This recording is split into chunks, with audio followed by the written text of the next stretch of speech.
Hello and welcome to That Gaming Show, where we discuss the biggest gaming news this week. I am, of course, Jackson Ryan, and to my right, I have Milky Pixel, and to her right, I have Mr. Beau Shay.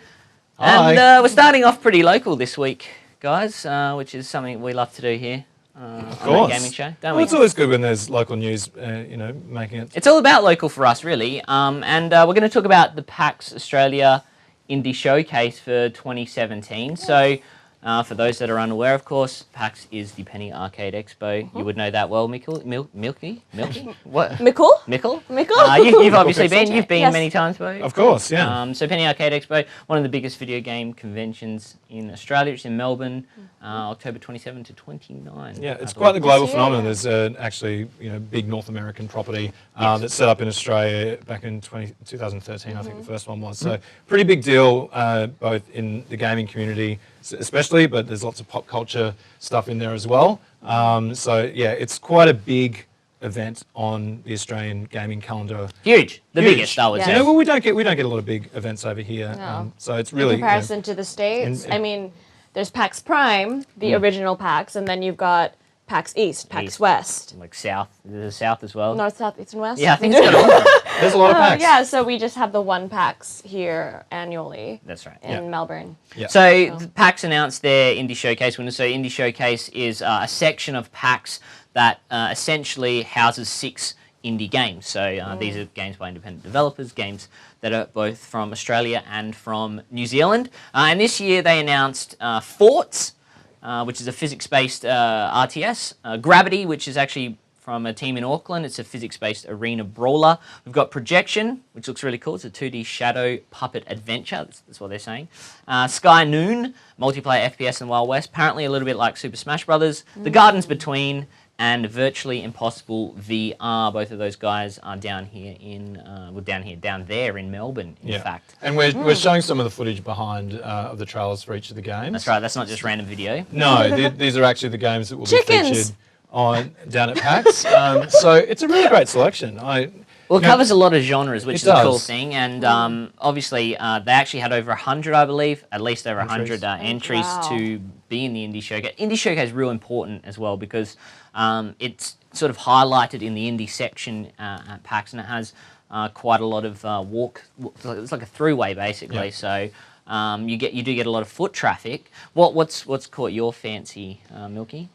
I want to see how, well, just from genre name alone, surreal puzzle adventure, you've typoed here. The Gardens Between, I like puzzle adventures. Looks real cute. Yeah. Hopefully it comes up in a minute. It's like a... what are you laughing at my cute? No. It does look cute. That would be amazing. Yeah. What's wrong with cute? And then Virtually Impossible VR party game. Okay.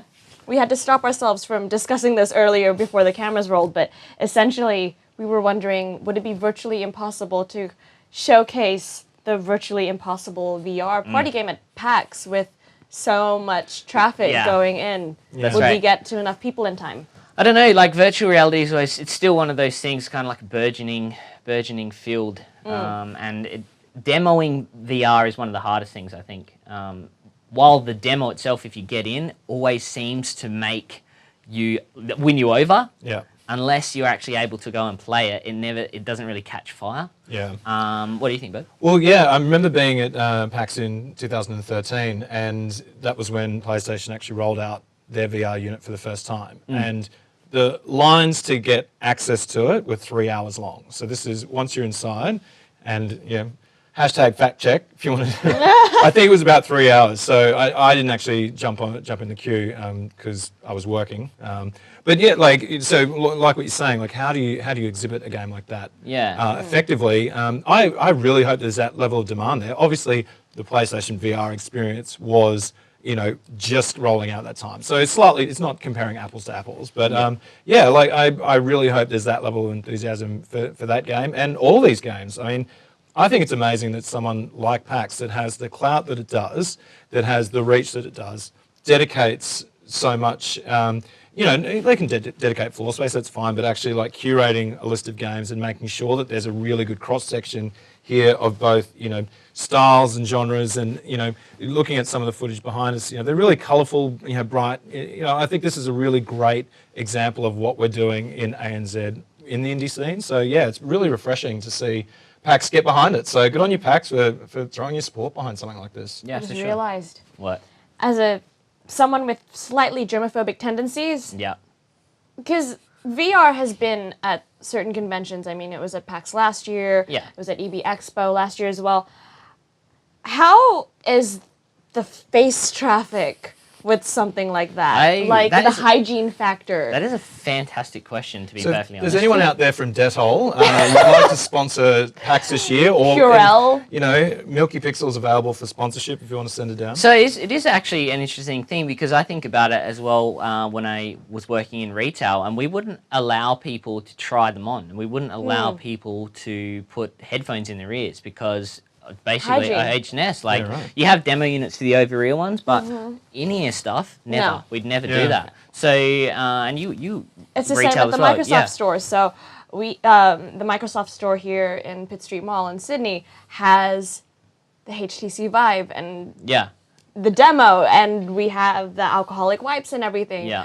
And I'm constantly, Yeah. like, after every single person, just practically wasting not wasting the wipes, but going through wipes like crazy, making sure it's sanitary for the next person. Yeah, I mean that's virtually impossible VR. So that's Yeah. just one of the six Yeah. games, of course. Yeah. So not There to are take anything away others from the other guys. showcase. Forts, Yeah. Forts I've seen a couple of times. Yeah.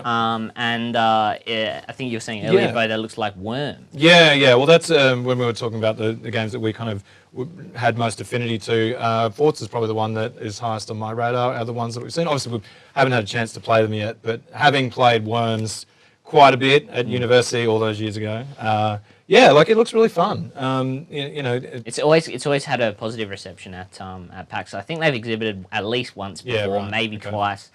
So it's good that those guys got an indie showcase spot. Because while the indie showcase is sort of the main six, there's heaps of indie games there in that section. And Yeah. it's probably the biggest section on the show floor. yeah. Well, And just as you were saying. just remember these were actually winners, so they you know, were plucked from obscurity, so to speak. chosen The ones. chosen ones. The chosen ones.